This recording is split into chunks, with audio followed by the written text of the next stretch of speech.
Okay, students, this is the first chapter of your book, Two Gentlemen of Verona by A.J. Cronin. This is the author's first-hand encounter with two boys in the town of Verona. He calls them gentlemen. Here you can see he says two gentlemen of Verona. These are those two boys. Now, why does he call them gentlemen? Because of their qualities. They have qualities which reflect that they are gentlemen. Let us go ahead. I'll tell you about the author A.J. Cronin.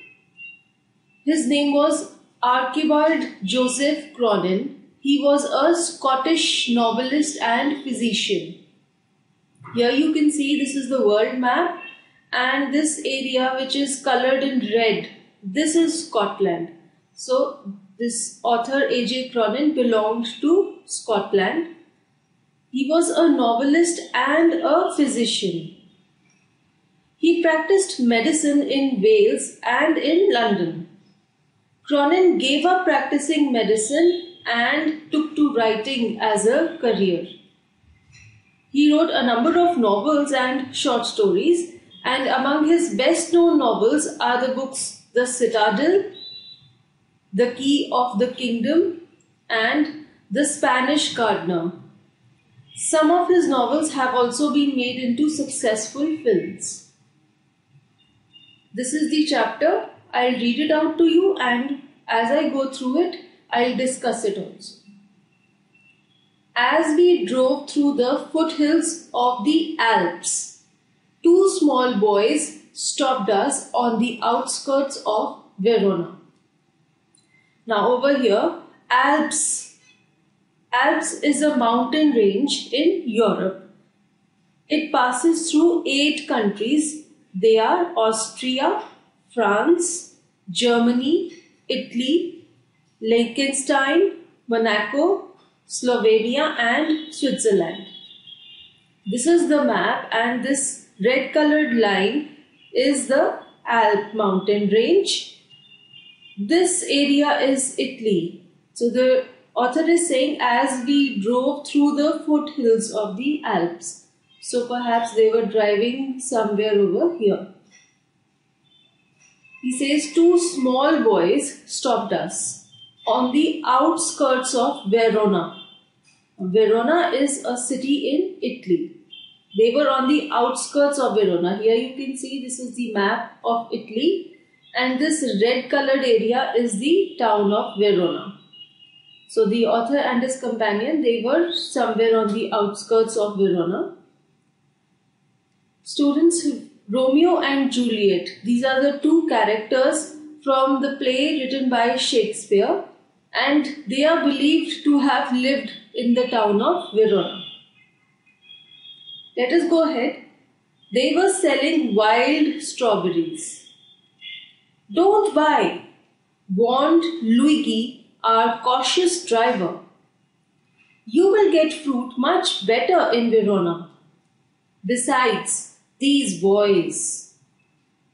He shrugged his shoulders to convey his disapproval of their shabby appearance. Now here, the driver disapproved of the boys because they were dressed in a very poor and bad condition. Here you can see they are wearing dirty and old clothes, and they are not neat and tidy. Shabby means in poor condition through long use or lack of care. So the driver found these boys to be shabby in appearance, and so he disapproved of them. One boy had on a worn jersey and cut-off khaki pants. The other a shortened army tunic gathered in loose folds about his skinny frame. Skinny means very thin. Yet, gazing at the two little figures with their brown skins, tangled hair and dark, earnest eyes. Earnest means serious and sincere. So this was the expression in their eyes. We felt ourselves strangely attracted. My companion spoke to the boys, discovered that they were brothers. Nicola the elder was 13. Jacopo, who barely came up to the door handle of the car, was nearly 12. We bought their biggest basket, then set off towards the town. Here the author is saying that the boys had dark, earnest eyes. So this expression of seriousness in their eyes attracted the narrator and his companion towards the boys. Let us go ahead. Next morning, coming out of our hotel, we saw our friends bent over shoe-shine boxes beside the fountain in the public square, doing a brisk business. So public square is basically the central place of the town, and over there they were sitting beside this fountain which was there in the center of the public square, and they were shining shoes in order to earn money. Here the author says they were doing brisk business, which means they were earning money very fast. They were working quickly. We watched for a few moments, then as trade slackened, we went over. They greeted us with friendly faces. Slacken means that as their work slowed down, so the author and his companion went over to the boys. The boys greeted them with friendly faces. They were friendly because they recognized them as they had met them the day before. I thought you picked fruit for a living, I said. We do many things, sir, Nicola answered seriously. He glanced at us hopefully. Often we show visitors through the town to Juliet's tomb and other places of interest. Juliet's tomb is the place where Juliet, who was the woman loved by Romeo, she was buried. Romeo and Juliet is a play which was written by Shakespeare. Here you can see this is the Juliet's tomb, which is a place of tourist attraction, and the boys say that they often take tourists to such places of interest. Let us proceed. All right, I smiled. You take us along. As we made the rounds, my interest was again provoked by their remarkable demeanor. Demeanor means their appearance and behavior. So there was something attractive in them. That is why the narrator was once again provoked. Means he was once again aroused. He was attracted by their behavior. He says, they were childish enough and in many ways quite artless. Artless means they were innocent, natural and simple. Jacopo was lively as a squirrel. So here the author is comparing Jacopo. He was saying he was lively as a squirrel. Nicola's smile was steady and engaging. So here you can see that the narrator is drawing a contrast between the two brothers, Nicola and Jacopo. He says that Jacopo, who was a younger brother, was lively and quite childish. Whereas on the other hand, Nicola, who was the elder one, was maturer and his eyes wore an expression of seriousness. Further, the narrator says, yet in both these boyish faces, there was a seriousness which was far beyond their years. So this term, far beyond their years, means that although the two boys were childish, yet there was an expression of seriousness in their eyes. And this expression of seriousness was much beyond their age of 12 and 13. This showed that they had faced the harshness of life at a very early age. They had such experiences in life which a person usually has at a very later stage in life.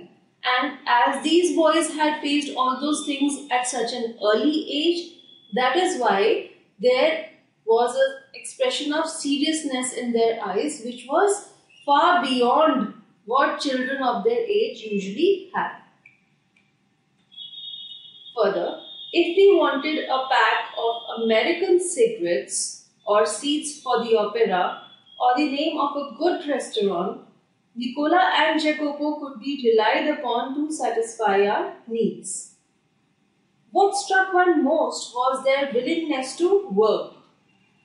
During these summer days, under the hot sun, they shined shoes, sold fruit, hawked newspapers, conducted tourists round the town, and ran errands. Here, hawked means to carry about an offer for sale. You can see in this image also, this person on the cycle, he is carrying this eatables on his rickshaw and he is a hawker. One night, we came upon them in the windy and deserted square, resting on the stone pavement beneath the lights. Deserted means which is empty of people. Nicola sat upright, tired. A bundle of unsold newspapers lay at his feet. Jacopo, his head resting upon his brother's shoulder, was asleep. It was nearly midnight. Why are you out so late, Nicola? So here the author is asking Nicola that why are they out and sitting at this place at such an hour? Nicola replies, waiting for the last bus from Padua. We shall sell all our papers when it comes in. Must you work so hard?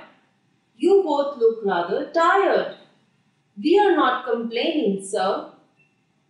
But next morning, when I went over to the fountain to have my shoes shined, I said, Nicola, the way you and Jacopo work, you must earn quite a bit. You spend nothing on clothes. You eat little enough. When I see you have a meal, it's usually black bread and figs. Figs is a fruit. Here you can see these are figs. Tell me, what do you do with your money? So now the narrator is talking to Nicola. He is saying that you work so hard and you earn good money, but you do not spend enough. You usually just eat a simple meal of black bread and figs. So what do you do with the money that you earn? He colored deeply under his sunburn, then grew pale. So the narrator observed that upon hearing his question, Nicola at once became cheerful and excited. He blushed. The pink color on his face was so prominent that it was even visible through his dark, sunburnt skin. He says he colored deeply under his sunburn. Then he says, then grew pale. This means that just then, just when he had blushed, just then, after a few seconds, he had an afterthought. This afterthought aroused emotions in Nicola. Now, what was this afterthought? He was reminded of his ailing sister.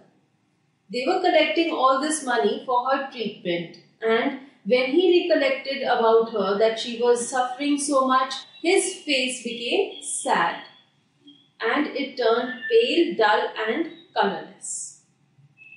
Then the narrator says he looked to the ground. So he was not able to face the narrator. The narrator says, you must be saving up to emigrate to America.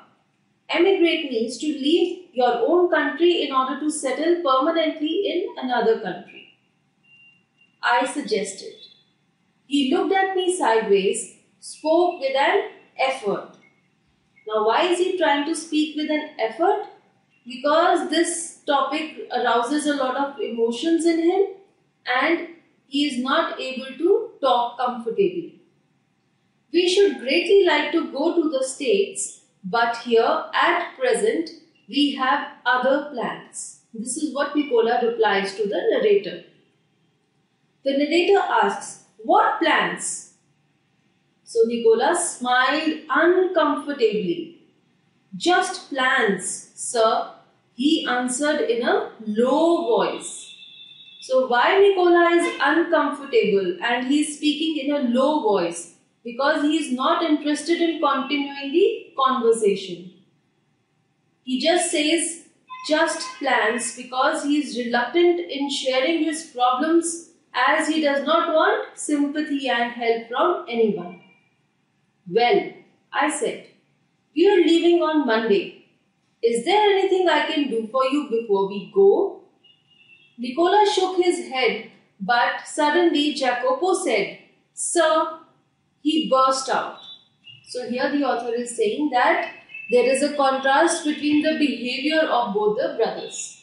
While Nicola is reluctant, he refuses promptly to the help offered by the narrator, but his younger brother Jacopo, he speaks up. He suddenly bursts out, which shows that he is immature and childish, whereas Nicola, the elder brother, is serious and very mature. Every Sunday, we make a visit to the country, to Paletta, 30 kilometers from here. Usually, we hire bicycles. But tomorrow, since you are so kind, you might send us in your car. I had already told Luigi he might have the Sunday off. So the narrator has given a leave to his driver. However, I answered, I'll drive you out myself. There was a pause. Nicola was glaring at his young brother in vexation.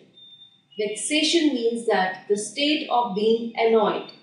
So Nicola was very angry at Jacopo. He says, we could not think of troubling you, sir. The narrator says it won't be any trouble. So how did Nicola react? He bit his lip.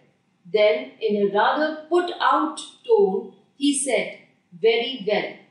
So this shows that Nicola was not comfortable with this plan, as he did not like taking help and sympathy from others. The following afternoon, we drove to the tiny village set high upon the hillside. I imagined that our destination would be some humble dwellings. Humble dwellings means a simple space for living, something like this, small hutments. But, directed by Jacopo, we drew up at a large red-roofed villa. This is a large red-roofed villa surrounded by a high stone wall. I could scarcely believe my eyes, and before I could recover breath, my two passengers had leaped from the car. So by the time the narrator had recovered from his state of astonishment, the boys had jumped out of the car. We shall not be long, sir. Perhaps only an hour. Maybe you would like to go to the cafe in the village for a drink. They disappeared beyond the corner of the wall. After a few minutes, I followed. I found a grilled side entrance and determinedly rang the bell. Grilled side entrance is an entrance which has fence of metal bars. It could be something like this. A pleasant-looking woman with steel-rimmed spectacles appeared. I blinked as I saw that she was dressed in the white uniform of a trained nurse. Now, steel-rimmed means the upper or outer edge of an object, especially when it is curved or circular. So, the spectacles were this circular kind in shape and they were made of steel. So, that is why it is called steel-rimmed. So now when the narrator rings the bell at this villa, the bell is answered by a nurse. I just brought two small boys here. The nurse says, ah, yes. Her face lit up. She opened the door to admit me. Nicola and Jacopo, I will take you up. She led me through a cool, tiled vestibule. Vestibule is an entrance lobby into the hospital. For hospital the villa had become. So this place was a hospital. At the door of the little cubicle is a small room often large enough for one person only. So at the door of one little cubicle, the nurse paused, put her finger to her lips, and with a smile bade me look through the glass partition. The two boys were seated at the bedside of a girl of about 20, who, propped up on the pillows, wearing a pretty lace jacket, was listening to their chatter, her eyes soft and tender. One could see at a glance her resemblance to her brothers. So this girl was their sister. A vase of wild flowers stood on her table beside a dish of fruit and several books. This girl who was sitting on the bed was well dressed, which is in contrast to the poorly dressed brothers. So the brothers were taking care of this girl. Further, the narrator noticed that there was a vase of wild flowers on the table along with a dish of fruits and several books. "Won't you go in?" the nurse murmured. "Lucia will be pleased to see you." I shook my head and turned away. I felt I could not bear to intrude upon this happy family party. But at the foot of the staircase, I drew up and begged her to tell me all she knew about these boys. Intrude means to enter and disrupt. So the narrator does not want to enter and disrupt the happy family party. Who is the family? The two brothers and their sister who is sitting on the bed. She was eager to do so. They were, she explained, quite alone in the world except for this sister Lucia. So the nurse tells the narrator that the three siblings were the only survivors in their family. They were the two brothers Nicola and Jacopo and their sister Lucia. Their father, a widower, a well-known singer, had been killed in the early part of the war. The mother of these three children had died earlier, and their father, who was a singer, had been killed in the early part of the war. Shortly afterward, a bomb had destroyed their home and thrown the three children into the streets. So the war destroyed their home, and all of a sudden their lives changed completely. They had always known a comfortable and cultured life. Lucia had herself been training as a singer, and they had suffered horribly from near starvation and exposure to the cold winter. The nurse tells the narrator that their sister was training to become a singer, but now they did not have even food and shelter to themselves. So this is the contrast of their lives. For months they had barely kept themselves alive in a sort of shelter they built with their own hands amidst the rubble. Rubble is a waste or rough fragments of stone, brick, concrete, etc. as a debris from demolition of the building.